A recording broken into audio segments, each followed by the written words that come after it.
Bună ziua și bine ați venit la Biblioteca Județeană Gheorghe Teodorescu Chirileanu.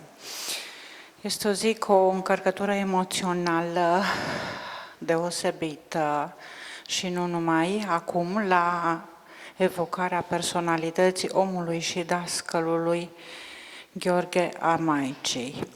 La 90 de ani de la naștere, prilej cu care elevi, profesori, cei care au beneficiat și au fost ghidați de sfaturile domniei sale, generații de elevi care au fost formați prin calitatea de elev, prin calitatea de dascăl, pentru că a fost un mentor, un adevărat domn trandafir al învățământului nemțean, ne aflăm astăzi aici, cei care l-au cunoscut, cei care îl iubesc și cei care îl poartă în inimă, de fiecare dată, în decursul timpului, pe profesorul Gheorghe Amaicii. Pentru început, aș vrea să păstrăm un moment de reculegere în memoria dumnealui.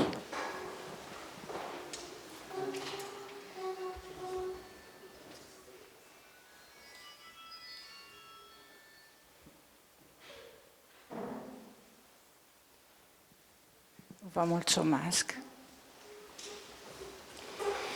Evenimentul de astăzi este rodul colaborării mai multor instituții. Biblioteca Județeană ca și gazdă, ca și partener al Asociației Învățătorilor din județul Neamț, a Sindicatului Învățământului Nemțean și, nu în ultimul rând, a invitațiilor speciali din partea Inspectoratului Școlar al județului Neamț și a dumneavoastră, a cadrelor didactice. Mulțumim și Liceului Petru Rareș, mulțumim profesorilor care l-au cunoscut pe profesorul Gheorghe Amaicii, cei care au lucrat în decursul timpului cu domnia sa, fie în calitate de profesor, fie în calitate de metodist sau coleg, în activitatea desfășurată în cadrul Asociației Învățătorilor din județul Neamț.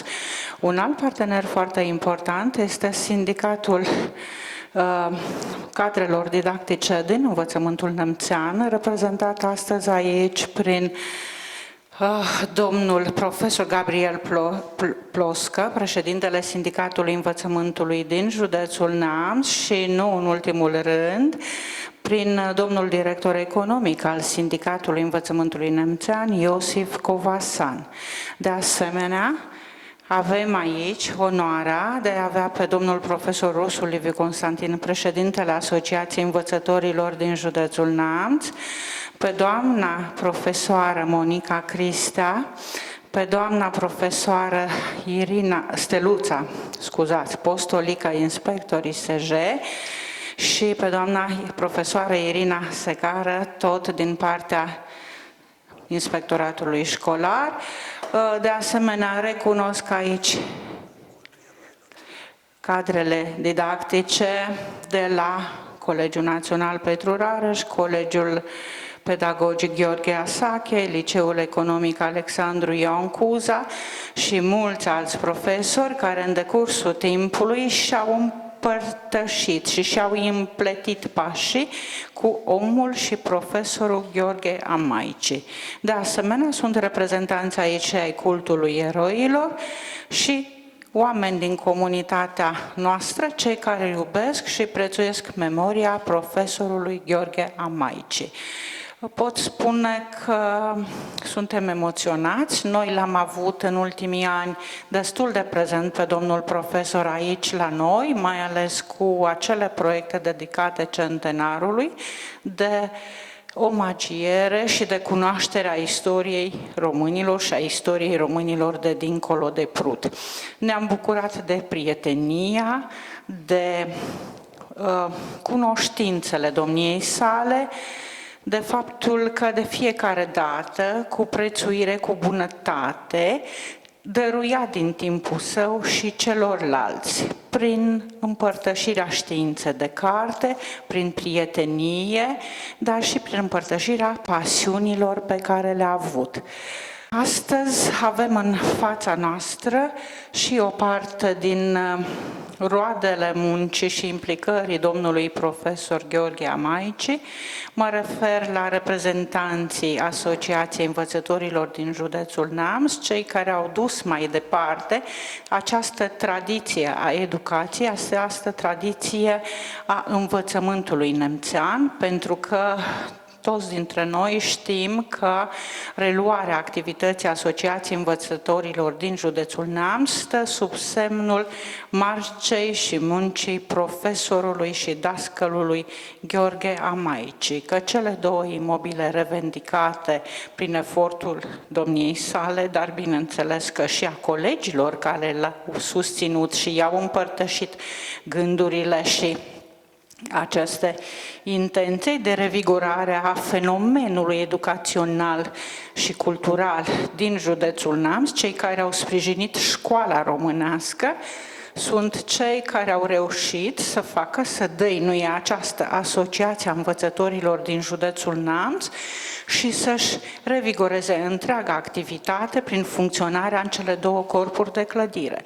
Un alt aspect important a personalității și a implicării, dăruirii domnului profesor Gheorghe Amaici are în vedere reapariția și acestei reluare a cursului tradiției învățământului nemțean de susținere și apariției revistei Apostolul, revista cadrelor didactice din județul Neamț, care este un adevărat barometru a evoluției învățământului nemțean în timp și spațiu.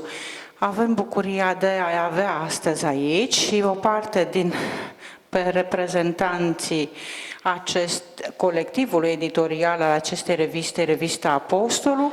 Cred că decan de vârstă este domnul Mircea Zaharia,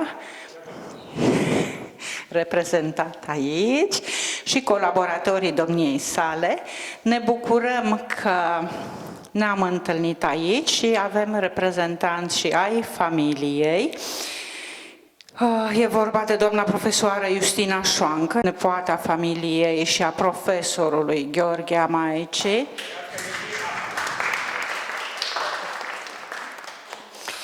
Și, nu în ultimul rând, pe cel care împreună cu dumneavoastră a reușit să realizeze acest volum omagial, domnul cercetător științific și publicist Mihai Păvăloae, cel care a făcut posibil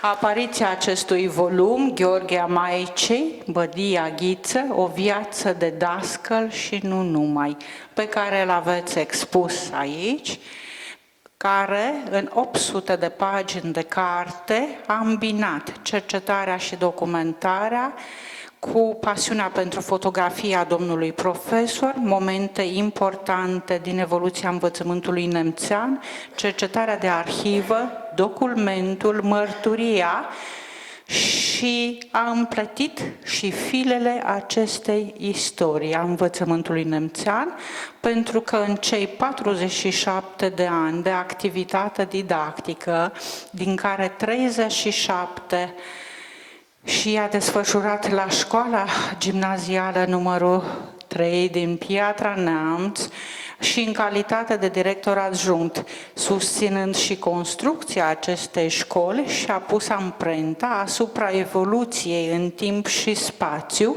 a învățământului nemțean.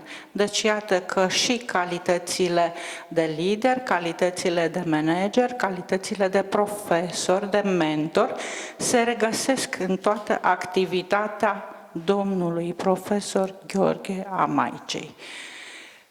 File din evoluția învățământului nemțean, amintiri din copilărie, amintiri din timpul perioadei de studiu, atât la Crăcăoani, cât și la Piatra Neamț, la Colegiul Pedagogic, la Școala de Băieți, apoi la Facultatea de Matematică de la Universitatea Alexandru Ioan Cuza din Iași, reprezintă file de amintiri ale formației intelectuale ale profesorului și omului Gheorghe Amaici.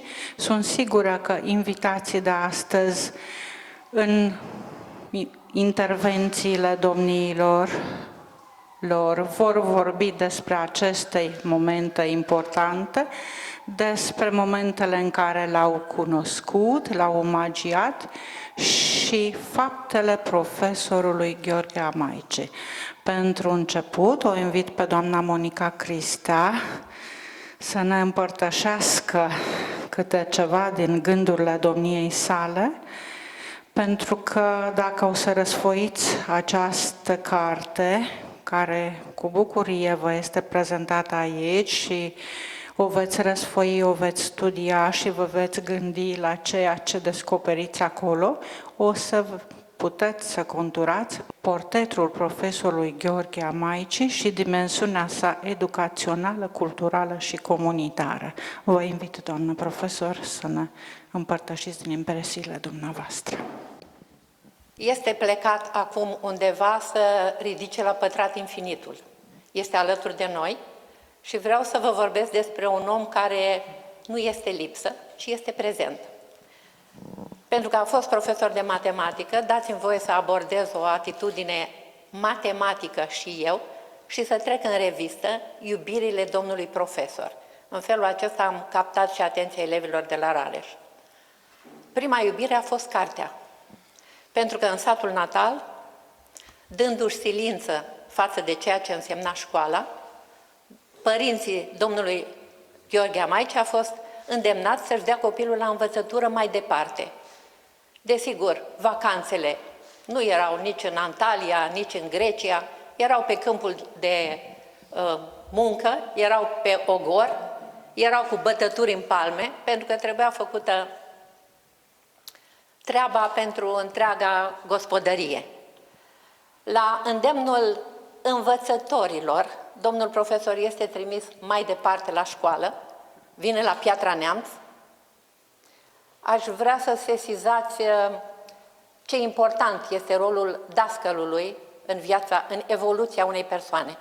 Vine la Piatra Neamț și aici are o altă întâlnire profetică, să spunem, cu domnul profesor de matematică Capșa. I-a fost mentor și de multe ori s-a întrebat dacă a făcut suficient ca să fie domnului profesor mulțumit. Domnul nu era de față, dar era în sufletul copilului. Câteodată nici nu realizăm cât de importantă este influența pe care o manifestăm, pe care o realizăm în sufletul unui copil. Rămâi în mintea lui ca domnul sau ca domnul. La facultate a urmat matematică, fizică, tocmai prin îndemnul acestui profesor, de care era foarte mândru. Frumos, tânăr, plin de viață. Cine știe câte suflete de fete o fi rupt domnul Amaici atunci când era student. Dar în toamnă, când în septembrie se întorcea, în octombrie, la începutul cursurilor, în mâinile lui erau bătături. Vacanțele însemnau muncă, însemnau efort și responsabilitate. Termină facultatea și merge la Bicaz. Aici întâlnește un grup de oameni extraordinari. Este perioada în care se termina, se ridica, se muncea la baraj. Era punctul central al României, pentru că de aici trebuia să vină lumina. Și lumina venea și din apa Bistriței, dar și din sălile de clasă ale liceului din Bicaz. Domnul Radulian, Virgiliu Radulian, domnul Mancaș, domnul Grigore Amaicei, o baterie de profesori care au coborât de la catedră în mijlocul elevilor. Erau prieteni. Și vine momentul în care domnul profesor pleacă de la Bicaz, venind spre Piatra Neamț. O viață de om. A intrat în școala 3, a plecat la pensie din școala 3. cred că este îmbrățișat și de zidurile acestei școli, pentru că cunoștea fiecare colțișor. A fost director, a fost profesor, a fost mentor,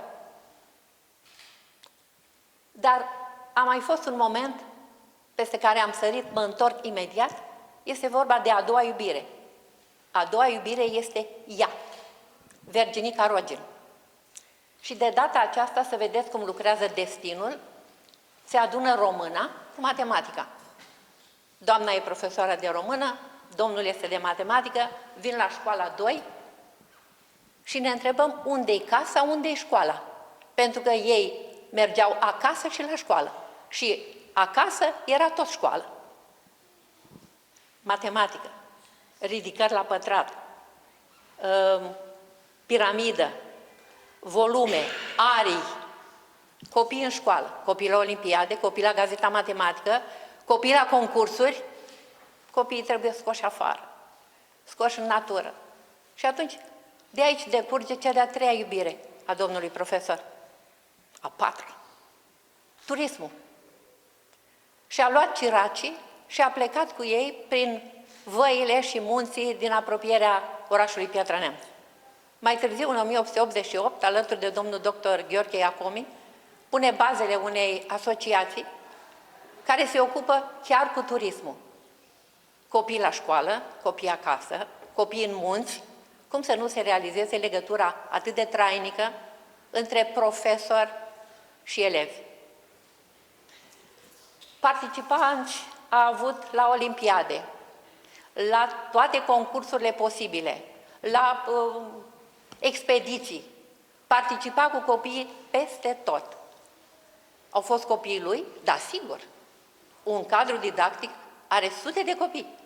Poate nu le mai știe numele. Poate se întâlnesc peste 20 de ani și aud că, da, eu sunt eleva dumneavoastră, știți? Acum sunt profesor. Colega de catedră este fostul elev. Și domnul profesor a avut bucuria să trăiască astfel de momente. Spuneam că o a patra iubire mare a fost apicultura. Știți ce a învățat de acolo? Grija față de amănunt. Domnul profesor a terminat o facultate, dar cu apicultura a urmat o altă facultate. A învățat atât de mult de la albine, încât la 70 de ani, domnișorii de la Rareș, la 70 de ani, se duce la examen și obține certificatul de mare apicultor cu nota 10.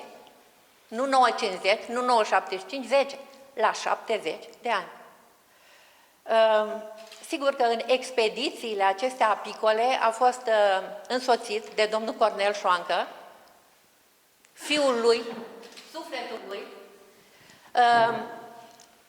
a învățat ce s-a putut de la albine și o să vedeți de ce, pentru că în viață cam nimic nu este întâmplător. De la înălțimea muntelui până la dimensiunea liliputanică a albinei, domnul profesor a învățat. N-a terminat niciodată școala. El a murit învățând. O altă iubire alături de apicultură a fost, desigur, vânătoarea. Ce să înveți de la vânătoare? Păi ce să înveți? Răbdarea.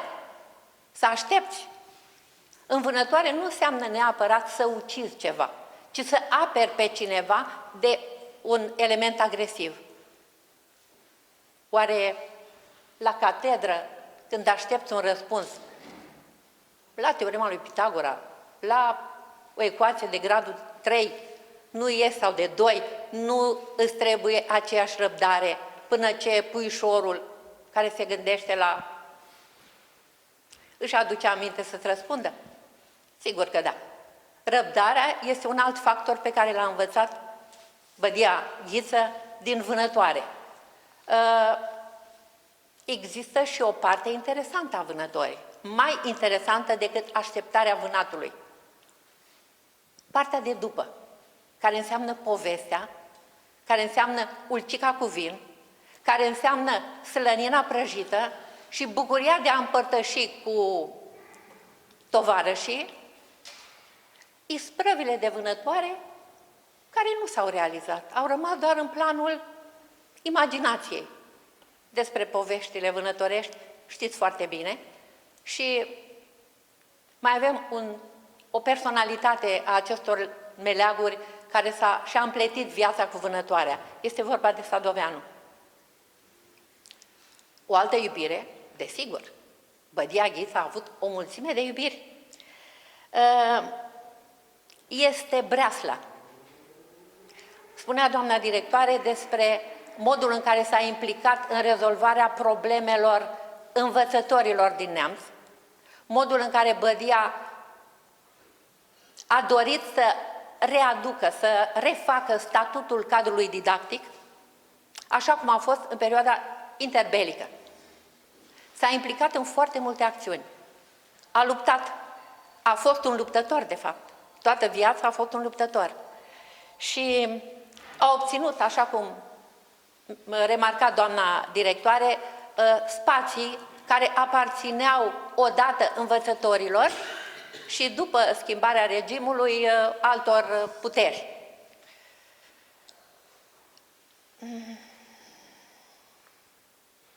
În 1995 devine președinte al Consiliului Asociației Învățătorilor și n-a precupețit niciun moment, niciun efort, niciun demers pentru a aduce ceea ce este necesar acestei bresle. Și a iubit meseria și a respectat colegii. Și acum aș vrea să vă spun despre a 8-a iubire. A 8-a iubire răvășitoare, la o vârstă mai înaintată. A 8-a iubire care se numește Justina. Justina, nepoata domnului profesor, care era fără pereche pentru el. Și vreau să vă spun că am dus o luptă pe Justina. De ce luptă? Pentru că domnul Amaicii ar fi vrut să tragă la teorema lui Pitagora, aflarea volumului unui trunchi de con, aria trapezului și eu vroiam să păzim virgulele, să vedem unde punem cratima, să așezăm cuvintele într-așa fel încât să sune bine și este, cred că, singura luptă a domnului profesor pe care a pierdut-o. Bădie, de data asta am învins eu. Justina este profesoară de român. Uite, așa se luptă.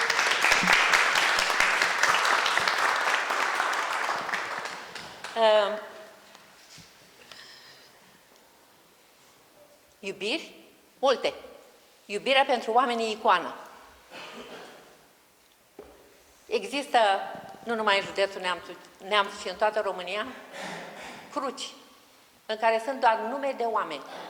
Trecem pe lângă ele, adeseori nepăsători, dar fiecare nume de acolo este o istorie. Fiecare este un destin. Și Bădia Ghiță a militat și în acest domeniu. A fost alături de domnii de la filiala Neamț a Asociației Naționale Cultul Eroilor Regina Maria. Am spus bine oare? A fost major în rezervă, profesor de matematică, major în rezervă. Prima dată când am auzit eu de numele domniei sale, eram elevă și cineva a spus, la școala 2 a venit un profesor, tânăr, frumos, de matematică. Nu se poate. Și tânăr și frumos și de matematică, în mintea mea era imposibil să se îmbine aceste noțiuni. Da, Bădia Ghiță era așa. Nu știu ce făcea el cu matematica, dar a avut foarte multe rezultate care a demonstrat că nu e chiar așa de încricită matematica încât să nu poată pricepe oricine până la un anumit nivel. Să vă spun că a fost, hai să spunem, nu prieten, tovarăș cu Grigore Moisil, că a fost prieten cu Solomon Marcus, unul dintre cei mai importanți matematicieni și logicieni în același timp, că a fost prieten cu frații Avădanei, profesor de matematică, cu Iani Zelenbizis de la Rareș.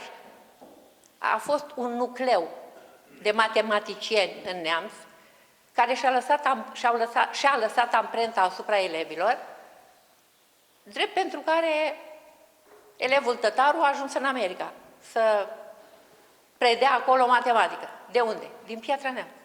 Din Piatra Neamț.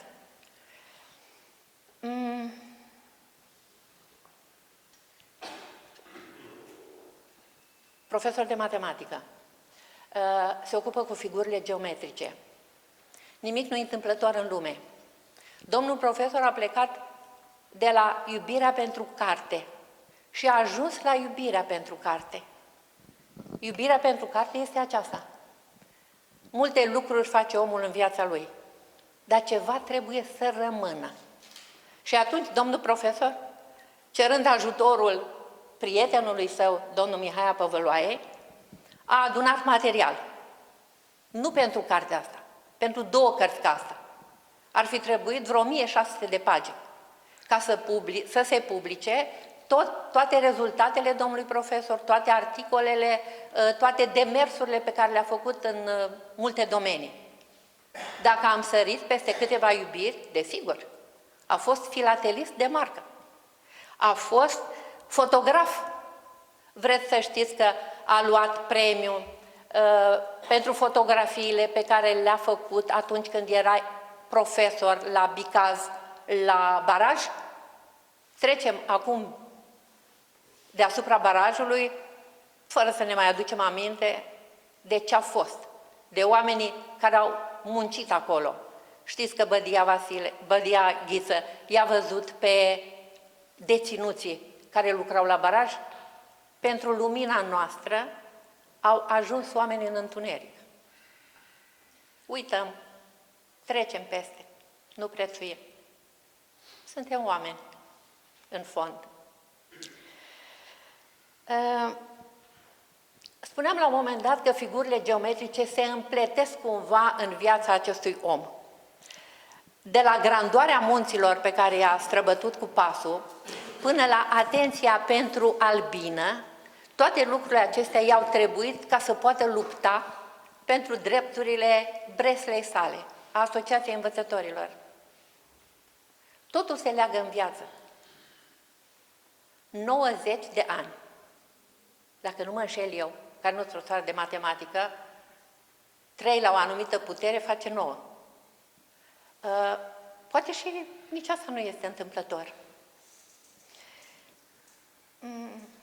Cred că Bădia Ghiță a fost omul care n-a spus niciodată nu.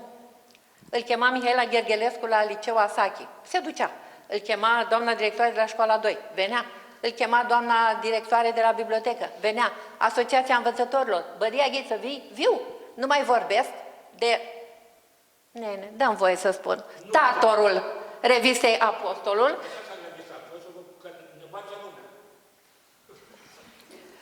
care îl atenționa. Fii atent că trebuie să scrii un articol, trebuie să faci. Bădia Ghiță era peste tot. Să vă spun că s-a întâlnit cu Maia Sandu? Da, s-a întâlnit. Să vă spun că a fost în Ucraina? Da, a fost în Ucraina. La toate congresele, peste tot. Cum se poate ca un om într-o viață să facă atât de multe lucruri? Cred că există un singur numitor comun. Iubirea. Și n-aș vrea să închei înainte de a spune că a avut o familie pe care a iubit-o necondiționat, fără vorbe, prin formule matematice. Și alea nu sunt de demonstrat toate. Că nu tot ce e matematică se poate demonstra. Este vorba de familia Șoancă. M-am uitat înainte de începerea activității și am văzut răspuns la iubirea Bădiei. Sunt lacrimile din ochii albaștri a Doamnei. Nici nu trebuie mai mult.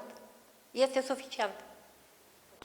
Vreau să vă mai spun așa, că Bădia Ghiță a primit o diplomă de la biblioteca lui Moș Ghiță Chirileanu, Moș Ghiță Chirileanu, altă personalitate, și se adună în destinul acestui om mai mult de Ghiță, de la Biblioteca Județeană. Atunci când s-au sărbătorit niște ani aici, de la o carte, cartea de căpătâi, cartea de început, până la cealaltă carte, trecând prin Apostolul, mă întreb dacă Bădia Ghiță a fost profesor de română sau de matematică. Oricum, a fost peste tot. Și acum chiar o să închei, deși o să-mi aduc aminte acasă că trebuiau să spun mai multe lucruri, vreau să fac o vrajă. Vă rog frumos, nu pot ține eu microfon. Ajutați. Așa face. Vreau să vă citesc de la Bădia Ghiță ceva. Dacă ar fi să mă mai nasc încă o dată pe această planetă numită Pământ, tot învățător m-aș face. Ce este mai înălțător și mai frumos decât a fi grădinar de suflete umane, așa cum ne spuneau unii dintre învățătorii și profesorii noștri dragi. Am servit învățământul românesc, nemțean, timp de 47 de ani, iar în cadrul Asociației Învățătorilor am activat timp de 18 ani. Mi-am făcut meseria cum am putut mai bine, obținând rezultate meritorii. Voi pleca pe calea fără de întoarcere,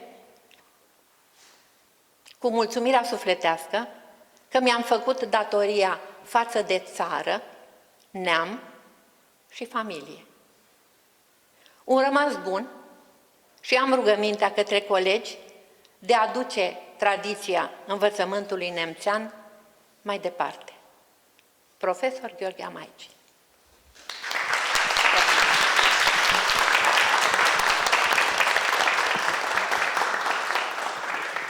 Mulțumim, doamnei profesoare Monica Cristea, cuvinte care ne emoționează și care ne motivează să mergem mai departe și să ducem învățământul pe linia tradițională, dar și cea modernă. Suntem obligați prin aceste cuvinte testament ale domnului profesor să revigorăm și să facem din învățământ cartea acestui oraș, să formăm generații cu pricepere, cu dăruire și de aceea astăzi o invit pe doamna profesoară Steluța Apostolică, inspector la Inspectoratul Școlar al Județului Neamț, să ni-l împărtășească pe domnul profesor prin cuvinte, emoții și, de ce nu, prin prezența dumneavoastră aici.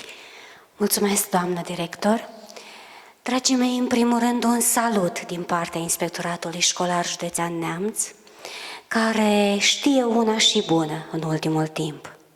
Atunci când ne respectăm valorile, înseamnă că ne îndeplinim misiunea. Să așezăm valorile acolo unde le este locul.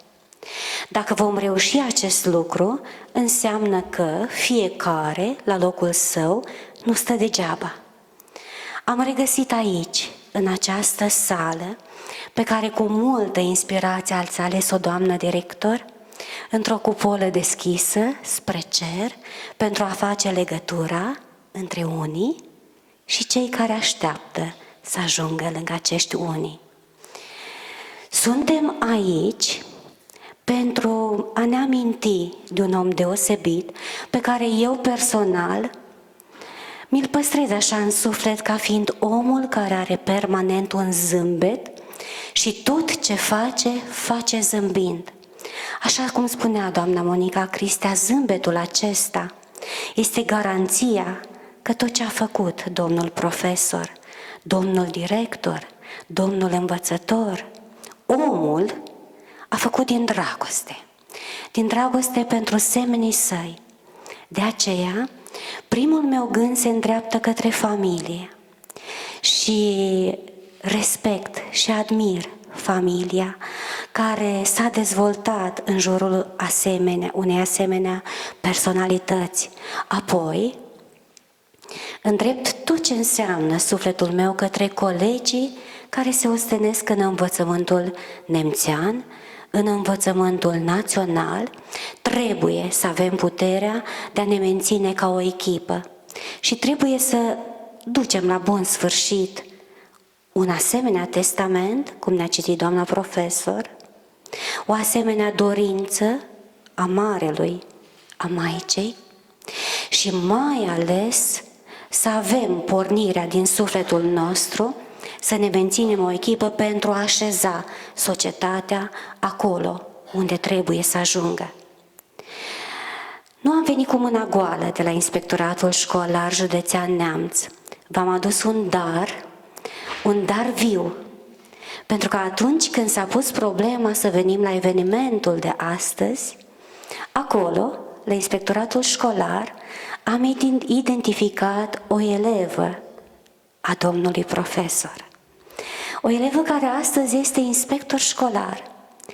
Nu i-a fost doar profesor, i-a fost diriginte, așa încât eu mă strecor discret la locul meu acolo pe scaun și vă aduc în față, din partea inspectoratului școlar, un om care astăzi înseamnă mai mult decât orice. Doamna inspector Irina Secară, elevă a domnului profesor Gheorghe Maicei. Mulțumesc frumos! S-au spus atâtea lucruri frumoase, toate încărcate de emoție. Eu mă consider astăzi nu doar un reprezentant al Inspectoratului Școlar, ci mai degrabă un vlăstar crescut, ghidat, îngrijit de acest grădinar, așa cum îl numea doamna Cristea. Un om deosebit. Am avut onoarea de a fi dirigintele meu în perioada 1986-1990.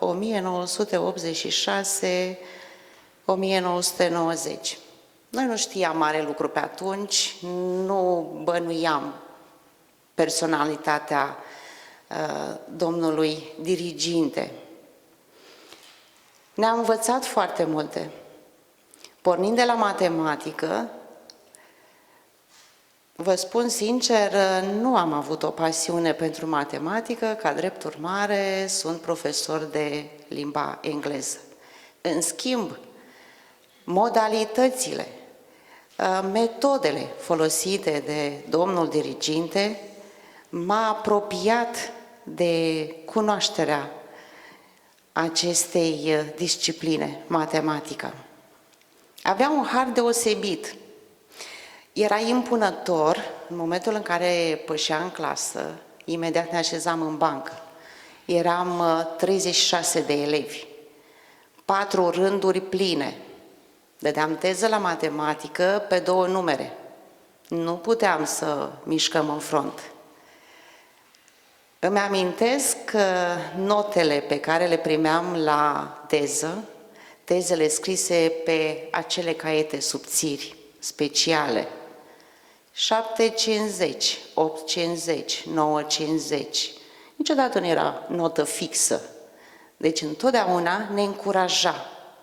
Întotdeauna încerca să ne apropie de tainele matematicii, care nu întotdeauna erau ușoare. Dintre multe amintiri pe care le am să vorbesc un pic despre iubirea față de natură și de felul în care domnul diriginte ne-a îndreptat către cunoașterea împrejurimilor orașului nostru, către cunoașterea naturii, să iubim frumosul din jurul nostru.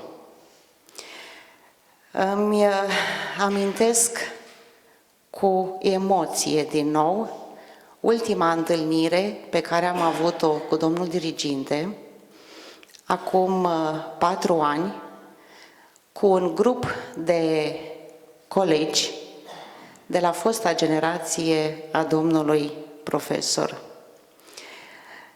A venit emoționat, s-a bucurat enorm de mult că l-am invitat și vă spun cu sinceritate, chiar dacă anii au trecut peste noi, nu a uitat niciun nume. Ne-a spus pe nume și prenume tuturor, ceea ce ne-a bucurat enorm. Domnia sa, așa cum este portretizat în fața noastră, e prezentă mereu. Fotografiile, tablourile, parcă sunt în realitate. Domnul Trandafir este cu noi și va rămâne mereu în amintirea noastră, în omagiul nostru. O personalitate marcantă, un plus valoare al societății noastre și nu doar, un om cu majuscule. Mulțumesc! Mulțumim doamnei profesoare pentru aceste mărturii și aș vrea acum să-l invit pe domnul Gabriel Ploscă, președintele Sindicatului Învățământului Nemțean, pentru o intervenție și pentru a ne împărtăși din câteva gânduri din această conlucrare, interacțiune cu profesorul Gheorghe Amaici. Mulțumesc! S-au spus multe lucruri aici, însă mai am și eu câte ceva de spus. Domnul profesor Gheorghe Amaici venea adesea în sediu, adică în casa Asociației Învățătorilor, din Petru Rareș 24, unde noi ne avem sediu, alături de Casa Corpului Didactic. Intra în încăperea în care aveam birou, întotdeauna cu un zâmbet larg, cu o față luminoasă și deja ziua era mai bună. Ne așezam la masă și întotdeauna întreba cum mai merg treburile sindicale, ce am mai făcut, ce acțiuni mai avem de gând. Îi spuneam gândurile noastre de viitor, în privirea dumnealui uneori era aprobatoare, alteori din privirea dumnealui înțelegeam că ar trebui să facem mai mult, dar întotdeauna am uitat să spun lucrul cel mai important, întotdeauna când intra, mă îmbrățișa. La fel și când discuția noastră se termina. În discuțiile noastre l-am simțit foarte apropiat de Roman, eu fiind romașcan. Am înțeles cam greu de ce și am înțeles până la urmă că era vorba de a doua iubire, soția dumnealui fiind din Roman. Aș vrea să spun câteva cuvinte despre revista care, așa cum se spune în articolul despre dumnealui, era atât de aproape de sufletul dumnealui. Revista Apostolul și mi-amintesc că în anul 2011 puterea de atunci pusese gând rău sindicatelor și ne-au pus destul de piedici în activitatea noastră și aveam o situație financiară puțin precară sau mai precară. Mi-amintesc că atunci am avut o discuție și în discuția noastră ceva între un îndemn, dar un îndemn spus cu fermitate, mi-a zis: faceți ce faceți, dar revista trebuie să continue. Și chiar dacă pentru o perioadă scurtă de timp am mai redus tirajul, după aceea lucrurile au reintrat în normal. Mi-amintesc despre 2019, când a fost lansată cartea domnului profesor, au fost mai multe evenimente. Pe lângă lansarea cărții, noi sărbătoream atunci de la unirea Basarabiei, erau 101 ani de la unirea Basarabiei cu România, erau în sală și colegii noștri de la Chișinău și atunci am desăvârșit să avem faptul de a avea o subredacție și la Chișinău, care funcționează și avem regretul că nu am reușit să facem același lucru, să avem o subredacție și la Cernăuți. Vremurile, n-am făcut-o la timp, vremurile au devenit potrivnice, O să vedem ce o să se mai întâmple. Bădie Ghiță, vreau să spun că istoria, drumul revistei Apostolul continuă și o sper să fie unul infinit. Mulțumesc! Vă mulțumim și pentru că unul din organizatorii activității de astăzi este și Asociația Învățătorilor, pentru că activitatea domnului profesor s-a circumscris revigorării activității și ființării Asociației Învățătorilor din județul Neamț. Îl invit acum pe domnul profesor Liviu Rusu Constantin să ne împărtășească din experiența de viață a dumnealui și din experiența și priceperea domnului profesor Gheorghe Amaici. Mulțumesc foarte mult, doamna directoare. Iubirile domnului profesor Amaicei, 1 Justina. 1, pe locul 1. Să știți că a crescut lângă noi acolo. Știam tot ce se întâmplă, venea și ne povestea. Cred că s-a îndrăgostit Justina. Ce fac? Ce faci? Ce? Da? Liceul pedagogic din Piatra Neamț. Vorbea foarte puțin despre facultate, dar despre liceul pedagogic tot timpul. Despre profesorii pe care i-a avut, despre colegii pe care i-a avut și despre liceul pedagogic de astăzi. Profesora Mihaela Gherghelescu era o flebețe a domnului profesor Gheorghe Amaici. 3. Armata. Maiorul. Cred că înainte asociației. Dacă cineva l-a fi chemat să, nu știu cum, să se înroleze sau să facă la arme, ar fi răspuns prezent imediat. Respecta această instituție, îi respecta pe ofițeri, pe soldați și ne vorbea de foarte multe ori despre momente din istoria armatei române. Asociația Învățătorilor.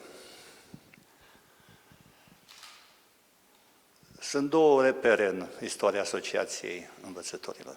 Una interbelică, Leon Mlejero, învățătorul de la Borca, da?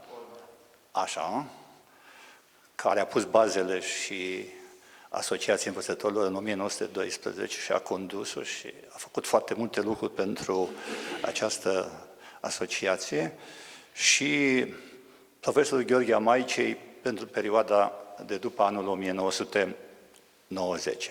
Nu a fost primul președinte al asociației reînființate în 1990, dar este omul care a marcat în mod pregnant această activitate.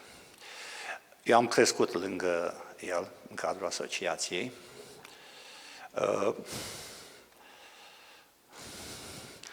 Nu știu, m-am emoționat deja. Două lucruri vreau să vă mai spun. Primul, sunt 3 oameni aici de care ne-am despărțit, să spunem așa, frumos.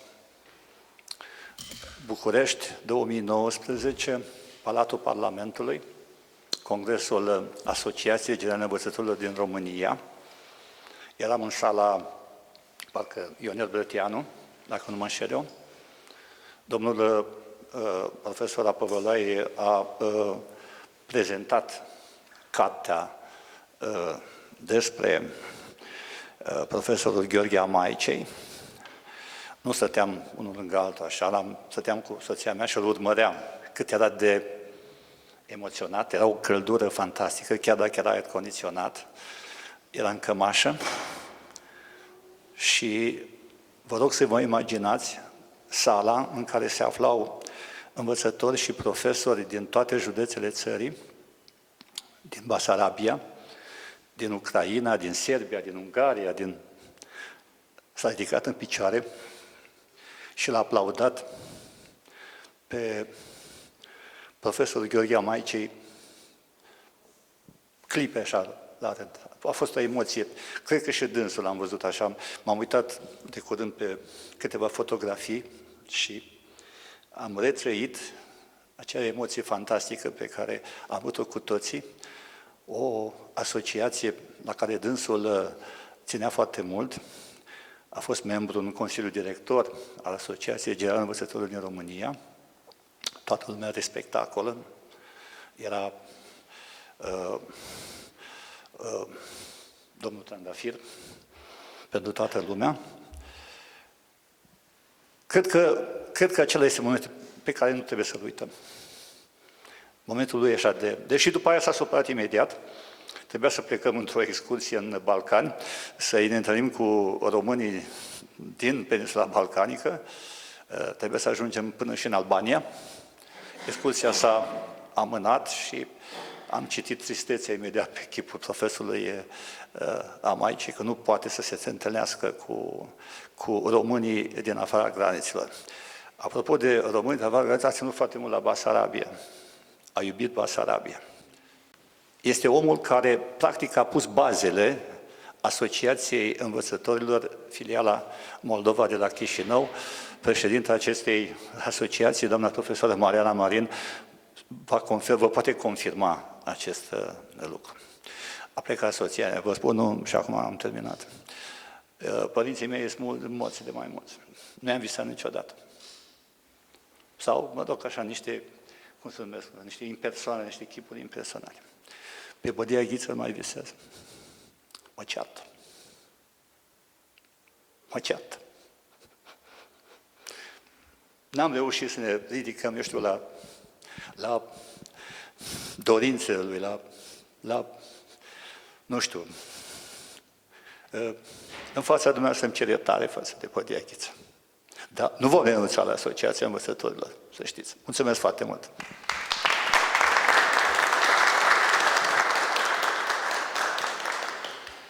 Mulțumim domnului profesor Liviu Rusu. Așa cum citea și doamna profesoară Monica Cristea în acea scrisoare testament, vom duce mai departe tradiția acestor locuri, tradiția învățământului, prin faptul că vom continua să existăm indiferent de oameni și de vremuri. Sunt convins că prin efortul tuturor lucrurile vor fi duse mai departe, atât în cadrul Asociației Învățătorilor, dar și această revistă va exista peste veacuri. Pentru că aici, la Neamț, sunt oameni valoroși. Și vă mulțumesc.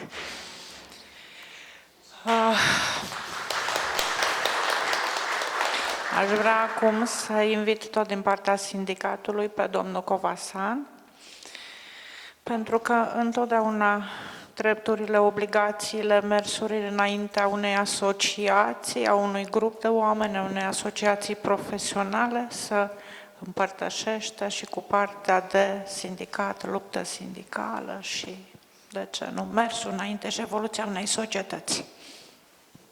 Mulțumesc. S-au spus atât de multe lucruri despre Bădea Ghiță și să mai pot spune infinit de multe. Eu nu o să repet, sper, nimic din ceea ce s-a spus până aici și în foarte puține cuvinte mă voi referi la lupta pe care Bădea Ghiță, trebuie să spun, împreună cu Sindicatul Învățământ, au dus-o pentru recuperarea patrimoniului asociației. Așa cum știți, statul luase cele două clădiri din Petru Rareș și din Sadoveanu. Una era Casa Corpului Didactic, unde este și acum, cealaltă era folosită de Apele Române Bacău, filiala Piatra Neamț. Imediat după 90, personal, împreună cu sprijinul direct al biroului Sindicatului din Învățământ, am deschis proces pentru casa din Petru Rareș. Atunci aveam de luptat cu statul și, așa cum știți, de câte ori te lupți cu statul, de cele mai multe ori ești pe locul 2. Noi am ieșit după nu foarte mult timp, după un recurs făcut de altcineva, să obținem această clădire. Nu mă voi referi la aceasta. Mai târziu am început lupta pentru actuala clădire a Asociației Învățătorilor din Sadoveanu. Aici a fost o luptă cruntă. Vreau să vă spun că am câștigat în prima instanță, s-a făcut recurs, s-a făcut apel la Înalta Curte de Casație și Justiție. Timp de mai mulți ani, personal, împreună cu Bădea Ghiță, mai ales când am avut de luptat la Înalta Curte de Casație și Justiție, plecam la ora 2 noaptea, pentru că, trebuie să o spunem aici, asociația nu avea bani. Nu avea bani, că nu avea de unde să aibă bani. Și atunci, toate cheltuielile au fost făcute de Sindicatul Învățământ și după 6 înfățișări la Înalta Curte de Casație și Justiție, am obținut clădirea. Cu titlul executoriu. Cei de la Apele Române au făcut scandal că n-au unde pleca și atunci, împreună cu Bădea Ghiță, personal, am discutat cu jurista de la Bacău și am zis: doamnă, nu aveți unde vă muta, plătiți chirie. Păi nu avem bani, nu ne interesează. Și ce veți face? Vă dăm afară. Cum? Vă scoatem în drum. Asta e. Și timp de 1 an și jumătate, 2, am obținut o chirie destul de însemnată, până s-au mutat ei acolo și cu acei bani s-a început renovarea acestei clădiri. Deci, în final vreau să spun că nu am văzut un mai mare luptător că discutam, mai ales când mergeam în mașină până la București și înapoi, spunea domnul Covasa: bă, trebuie să o obținem, domnule, nu se poate. Când plecăm noi, trebuie să rămână ceva proprietate a asociației, a învățătorilor în general, pentru că sper să nu se mai întoarcă regimul care să vină să spună: de mâine clădirea este a noastră și vă duceți unde vreți. Deci, Bădea Ghiță are și din punctul ăsta de vedere niște merite extraordinare. Vă mulțumesc. Actuala clădire a Asociației Învățătorilor de pe strada Mihail Sadoveanu, care este Centru de Informare și Documentare a cadrelor didactice, de anul trecut poartă numele profesorului Gheorghe Amaicei. De asemenea, vreau să vă spun că astă vară, la Piatra Neamț și în județul Neamț, s-a desfășurat al 44-lea Congres al Asociației Generale Învățătorilor din România și a învățătorilor români de peste hotare și că acest eveniment deosebit, la care au participat peste 300 de colegi, repet, din țară, dar și din afara țării, a fost, să spunem așa, dedicat, sau cum să spun, nu? Tot celor 2 mari învățători care au pus bazele și au dezvoltat această asociație, Leon Mejeru și Gheorghe Amaice. Mulțumim foarte mult! Mulțumim vorbitorilor și aș vrea acum să-l invit pe domnul cercetător și publicist Mihaela Păvăloae să ne spună câte ceva despre această carte. Este o carte document, o carte care îmbină cercetarea, o carte care zugrăvește portrete de oameni, dar și evoluția învățământului nemțean în diferite timpuri. Am 2 doamne aici, așa, care practic mi-au fost și profesoare, mi-au fost și colegii colaboratoare, mi-au fost de toate. Le-am apreciat, sunt sincere. Cred că fără ele n-aș fi putut să termin cartea ca să-l prind bădia Gheț în viață. Așa că cu ajutorul lui doamna Monica a trebuit să reduc cartea. V-aș aminti aici, așa, și sper că nu supăr pe nimeni, să nu vă dați în spate, dacă aveți de gând să scrieți vreo cărticică, din redactorul de carte. Mi-aduc aminte pe domnul ziarist Cucu, a scris un articol undeva despre rolul redactorului de carte, cel care practic are în spate vreo 2 biblioteci citite și cam tot atâtea ramuri cunoscute, bine și stăpânite și ce înseamnă o carte ca să o duci la final. Câte a trebuit lui Monica, îi spun Monica, sper că nu se supără, ca să tai din acele 1400 de pagini unele din ele, dar zice, eu nu tai, zice, tai tu. Bineînțeles că mi-a venit greu undeva, dar mi-a fost de folos. Dură, e adevărat. Culmea m-a obligat să schimb și titlul cărții, așa că titlul cărții îi aparține în totalitate. Îl știam mai bine, mai de mult, și eu îl știam, undeva prin 67, când terminasem facultatea. Erau ceva ani și la mine cunoscut. Dar nu vă spun prea multe cu asta. Oricum le mulțumesc, îi mulțumesc pe Monica în mod sincer, mi-a fost și soră, mi-a fost și profesoară, mi-a fost de toate undeva și cred că fără ea nu puteam să fac. Iar doamna Echelescu i-a trebuit și ei câteva săptămâni bune ca să poată scoate câteva rânduri de 8 pagini undeva despre carte propriu-zise. Mă uit la cărțile de pe pian și dacă vă spun acum că au avut și pui. Vorbea doamna Monica despre stupărit.